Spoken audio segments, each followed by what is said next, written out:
I am Tiffany Lefevre. I am a teacher.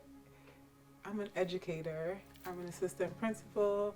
I'm a minister, daughter, friend, sister, all the above. A lie that I once believed about myself is that I am difficult to love. I think the lie was formed in my childhood and me seeing myself as like a black sheep of the family, not having close relationships with all of my siblings, and just even with my parents, like not really having a loving relationship, so to speak, but seeing them have that relationship with my other siblings. I think as a child, I didn't see things through the lens of a child, so I think I had a lot of wisdom as a child, and the things that I did see were like very mature for me. So I think that caused me to like just be set apart or, keep to myself, and kind of put a wall up so that what my parents were experiencing and going through like didn't affect me as it should have. I think it spilled over into me being able to form intimate relationships.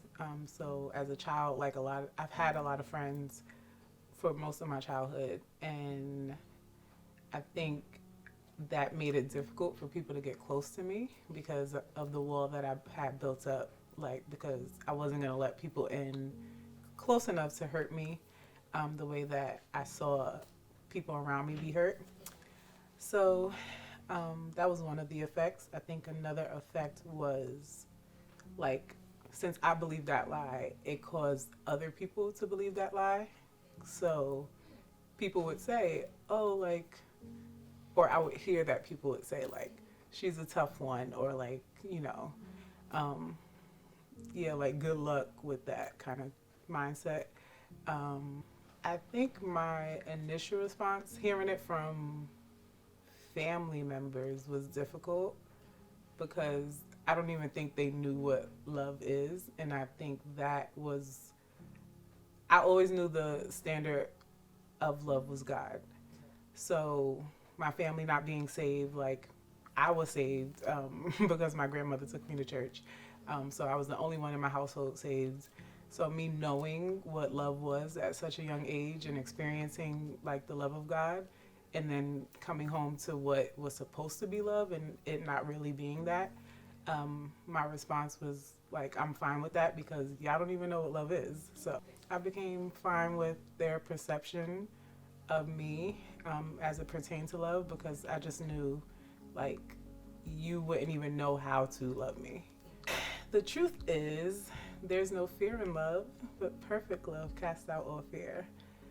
So I think as I grew older, there were times where I would reject the people God sent to love me, or I would make it difficult. So that was me playing into the lie. And I had to understand that truth, and like I had to break the wall down. I had to let him break the wall down. And it took a persistent person to like get through, and it's like what they got through, I don't have to build back up for somebody else to break through. Like it could stay down. And although it may not be a wall, it could be a fence, that I could open at my leisure.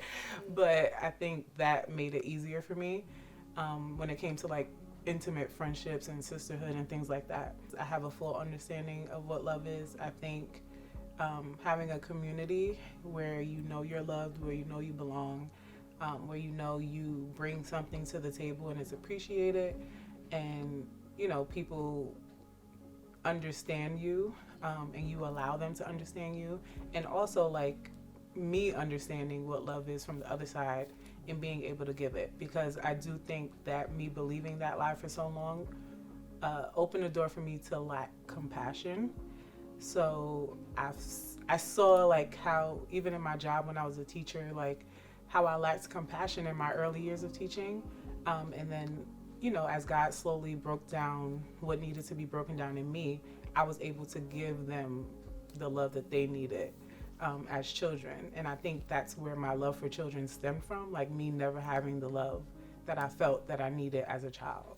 First John 4:18. There is no fear in love, but perfect love casts out all fears. If you need another one, John 3:16. For God so loved the world. So that lets us know like the limits. There's no limitations. Like everybody has access to love. You just have to be willing to receive it. So I think being on the receiving end is like where the work needs to happen. Like when you think of sports, like you have to, this may be wrong, but when you're playing football, you have a wide receiver, right? I think their job is to catch the ball. So if that is their job, we have to be willing to receive the love that's been being thrown at us, because that's what keeps the game going.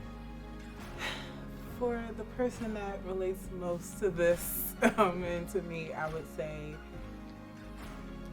let the wall down, and let God break it down. Like, and I think when we build in layers, but I think we also, once we get to know God, we get to know him in layers.